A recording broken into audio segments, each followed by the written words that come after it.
Le Sauveur dit, si un homme ne naît de nouveau, s'il ne reçoit un cœur nouveau et des aspirations nouvelles qui l'entraînent vers une nouvelle vie, il ne peut voir le royaume de Dieu.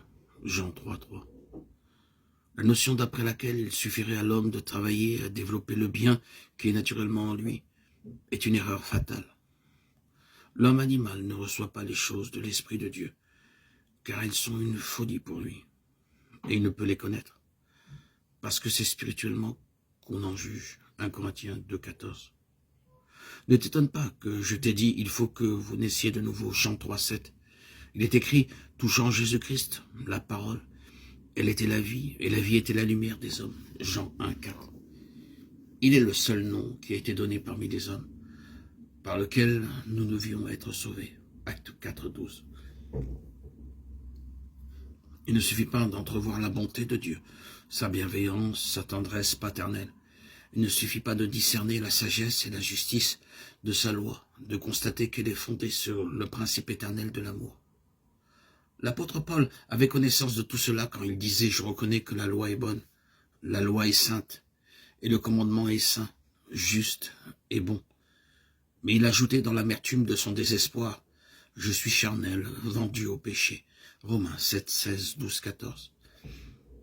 Il soupirait après une sainteté et une justice qu'il se sentait incapable de réaliser, mais il s'écriait « Misérable que je suis, qui me délivrera du corps de cette mort ?» Romains 7, 24.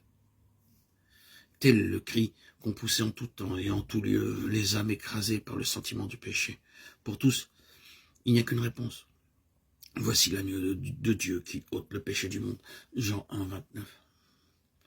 Nombreuses sont les images par lesquelles l'Esprit de Dieu s'est efforcé d'illustrer cette vérité afin de la rendre claire aux âmes qui désirent être soulagées du fardeau de la culpabilité. Jacob, après avoir trompé Ésaü, s'éloigna de la maison paternelle, accablé par le sentiment de sa faute. Exilé et solitaire, banni, loin de tout ce qui avait donné du prix à sa vie. Ce qui l'accablait, c'était le sentiment que son péché l'avait privé de la communion avec Dieu et qu'il était abandonné du ciel. Entouré de collines silencieuses, la voûte étoilée au-dessus de sa tête, il se couche, désolé sur le sol nu pour y passer la nuit. Pendant son sommeil, il voit une lumière étrange envahir la plaine. Du sol sur lequel il repose s'élève une immense échelle éthérée qui semble conduire à la porte même du ciel, et sur cette échelle montent et descendent les anges de Dieu. Il écoute, et du milieu de la gloire céleste, la voix divine lui fait entendre un message de consolation et d'espérance. Jacob trouva un sauveur répondant au soupir de son âme. Plein de joie, il vit le chemin par lequel il pouvait, lui, pécheur, retrouver la communion avec Dieu.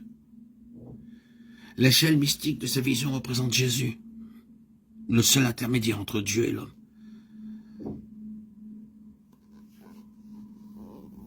Dans sa conversation avec Nathanaël, le Christ se servit de la même image. Vous verrez, dit-il, désormais le ciel ouvert et les anges de Dieu monter et descendre sur le Fils de l'homme. Jean 1, 51.